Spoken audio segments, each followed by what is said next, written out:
Hello, beautiful ones. It's so wonderful to be here reading to you again today, wherever you are in the world. Welcome, and this is Lysa Black's channel, a place where we deepen into our truth so we can rise on purpose. As promised, I'm here reading my book to you, and the very last post that I made was me reading my letter to the reader. All of my books start with a very special story, and this story is all about the Starfish story. And I'm going to be reading to you a vision that I received some 5 years ago now that has come to fruition. It goes something like this. I was heading into the local supermarket to grab a few random items from the grocery store. It was one of those days when my mind was occupied with the minutiae of life. As I walked through the entrance doors, I suddenly became aware of a vision that was unfolding in my mind's eye. A scene appeared that seemed to flash bright for only a few minutes. I had the strongest feeling that what I was seeing held deep significance for me. I want to share what I saw with you because I believe it holds deep significance for all empaths. It only came in a flash, but it has now guided me for over 4 years, leading me to the conceptualization and application of the principles in this book. Across this time, I've been experimenting and using what I received from the vision both personally and professionally. And through my experience, I've come to fully appreciate the purpose, mission, and power of what it is to be an empath. My vision opened up to a scene where a little girl walking along the beach and sand dunes spread out to the left-hand side and gently lapping blue waves to her right. Their transition from slightly drier sand on the left slowly darkened to freshly wet sand on the right hand by the shoreline.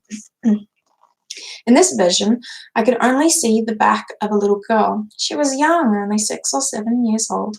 I was fascinated by the way in which she was performing the same movement over and over as she bent down to collect stranded starfish. She would pick one up, then use her little arm to toss it with all her strength and return the starfish to the waters. The scene brought both a sense of deep appreciation for her kindness, as well as a sense of overwhelm and pity, as my vantage point captured the greatness of the task before her. There were thousands of starfish strewn all over the beach. The devotion and dedication of this small child struck me deeply, as I viewed how carefully and joyfully she bent down low every few steps to pick up another starfish. This was a reflection of a story I remembered from somewhere before, an idea that we need to diligently help those who need assistance, irrespective of the grand scale or difficulty of that endeavor. The question arose within me, is she making a difference? As I acknowledged the vastness of the task, seeing the thousands of strewn starfish that she was hopelessly incapable of rescuing, the story goes on to admonish the power we have as individuals, reminding us that we can make a difference through our personal contribution. For every one of the starfish picked up in that little girl's hands that was thrown back was truly saved. I later did research to uncover why masses of starfish can end up stranded on the shores of beaches across the globe. The culprit is simply stormy weather. With no ability to swim, starfish have suction-like feet that they use to crawl along the seafloor. In a storm, the violent waves and stronger currents are able to lift up the sea creatures, and they end up being dumped on the shore with very minimal capacity for movement. They are at the mercy of the waves to take them back out to the sea if they do not perish or succumb to predators in the meantime. I instantly knew what the scene was attempting to convey to me. It is a symbolic representation of empaths. The starfish represented those stranded, lost, or disadvantaged, that we feel called to help in the form of assistance, compassion, or support. People in need of help can appear to be as vast and numerous as the starfish washed up on the sand in my vision. In the next unfolding development of my vision, I saw something that I had never seen before, and I had viewed the small girl. After I had viewed the small girl and this scene of thousands of strewn starfish, the scene evaporated with white wispy gradients, gradually transforming until my focus zoomed in on one single starfish. In my revised perspective, no little girl was present. Unexpectedly, the starfish in view began to glow.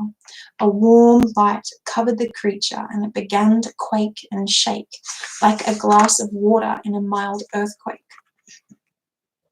After this, the starfish began to rise and turn in a gentle clockwise spiraling motion until it was about 1 foot into the air. I was mesmerized by this scene, but giggled knowing that logically starfish have no aeronautical capacity. But as continued to watch the scene unfold, I was astonished. Just as the first starfish was only about 1 foot in the air, 3 out of the 6 nearby starfish suddenly began to glow with golden light and quiver. Before they too started a slow and gentle ascent into the air. The scene exploded into a rising cascade of glowing starfish before my eyes. This one starfish had set off a supernatural sequence of hundreds of rising starfish, stretching far across the expanse of the shoreline. As more starfish rose higher, the pattern continued to surge, with more and more starfish rising high into the air. This vision lasted only a few short minutes, but it somehow conveyed a depth of magnitude to my heart that has instructed and guided me with great significance ever since. As someone who perpetually aided those I found stranded along the way, I know how overwhelming and frightening it can be to consider whether my own contributions were significant or pointless. The sheer volume of help needed on a daily basis was more than I had the time, energy, and resources to attend to, yet I was incapable of turning away completely from the plight I was witness to in so many around me. The contrast between the little girl's heartfelt individual service that could never meet the need and the golden twirling succession of starfish blew my heart wide open and completely consumed my attention. Since then, my fascination with his vision has guided me to shift from my natural inclination to stop, rescue, help, or hear people that have passed by my way. I felt inspired to learn how to simultaneously offer compassion to myself and to everyone around me, consciously witnessing them, seeing their truth, and believing in their ability to rise. I have practiced withholding judgment, refusing to label anyone before me, and instead seeing them as capable, wise, and powerful beings. As I invest my intention on holding myself in the center of my truth and radiating compassion to myself and everyone close by me, I have noticed effortless shifts, miracles, and transformation in those around me while I do nothing other than be. This vision inspired me to develop a series of significant shifts that can redirect our helpful, generous hearts, restraining from rescuing, fixing, or lifting the burden of others, instead guiding us to focus our power to owning our true nature, so that we can generate healing presence.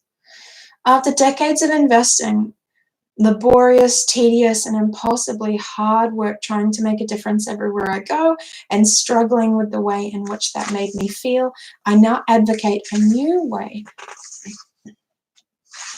to find our sense of ease, lightness, and embodied purpose through cultivating our natural healing presence. Really happy to be reading this to you. I am really, really delighted that all of my experience personally and professionally as an empath has been organized into a book. It is available on Kindle or Amazon, so if you want to join me for the read, go ahead and check the link in the description so that you can get yours. If you're in the US, this can be within like 5 days reaching you, and anywhere else in the world, it will reach you within 10 days. This has been a path of throwing back so many starfish only to see them stranded on the shore again. I have totally shifted in the way that I behave and operate in this world, And this book is all about teaching empaths how to cultivate healing presence so that we no longer need to spend our money rescuing others. We don't need to help wounded lovers. We don't need to show up for everyone else and neglect ourselves in order to feel like we're making a difference. I would love it if you comment and tell me how this story of the rising starfish was able to reach you, if this was helpful, valuable, nourishing, or inspired you in any way. I would love it if you give it a big thumbs up. Imagine if we could all be so self-devoted to showing up in our truth and radiating compassion. Imagine the world that we would live in if everyone did this. I am really, really excited to be reading to you a different segment of my book every couple of days. So if you're new to my channel and you want to join in for the fun, please come and subscribe. We would love to have you along for the journey. I'm also in the process of giving live readings over on my Facebook page. So if you've never seen me do live readings, please go ahead and check everything over there so that you can go and get a reading too if you're there. Bridget, go ahead, ask me a question. I'd love to hear from you. If anyone else watching this here at the live or in a replay would like to ask me a question, this is what I love doing. I am a professional mentor for those who really want to deepen into their truth and rise in purpose. If you are in business, check out my support group. It would be really, really amazing to have you with us. And I'm soon to be releasing my first 7-week group course. So really, really excited to have a beautiful sanctuary where empaths can gather, and I will be there for the privilege of serving and supporting you to make this easier. So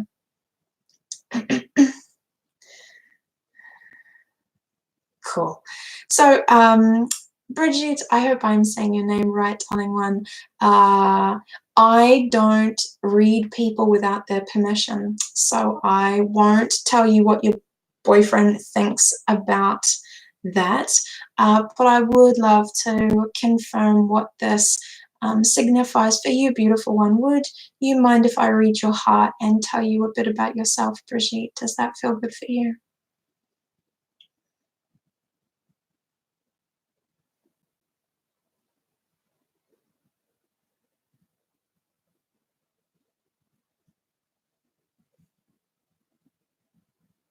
Nice. Let's tune in and see what's happening for you, beautiful one. Yeah, so you've been through that process of kind of overanalyzing and really thinking a lot about what was said and what sequence and what happened when. It kind of feels like, you know, in that parting that we drop into this huge amount of time where their absence feels very poignant, very significant. So I really want to acknowledge how much you've been really thinking about that, beautiful one, and how much you're really looking for causation factors. You're really attempting to analyze and figure out, you know, exactly what happened. And I know that it's just so challenging in a breakup. My first book talks a lot about, you know, 5 breakups that I had in my early 20s and how pivotal they were for me. One of the things that I want to reassure you of is that this isn't about you not being lovable, you not being deserving, you not being beautiful and magical, darling heart, which I know that you know. It's very difficult being in a relationship because all of who we are becomes present to the other person. And I sense that you're incredibly perceptive and that your boyfriend is incredibly perceptive, and that brought so much to light when you were both together. So I want to hold you in compassion at this time, sweetheart, as this has unfolded, and just recognize how important it is for you to commune with your beautiful self. I hope this is comforting. I hope that you can feel my love for you. Yeah, does that I guess, support you in any way, beautiful one. Thank you for those who have been able to be a part of this live. Please go ahead and answer the questions. I don't do psychic readings without permission. I genuinely think it's disrespectful to inquire into the heart of anyone that's not present. But on my Facebook page, I do readings confirming the purpose, the gifts, and the shadow aspects of those who are present who can give me permission. So please go and like my Facebook page if you would like to see me do my readings. If you're a liker of my Facebook page, you'll actually get a notification when I do come on for a live so you can catch me. I'm wishing you all a beautiful week ahead. Thank you so much for being here. All my love and care.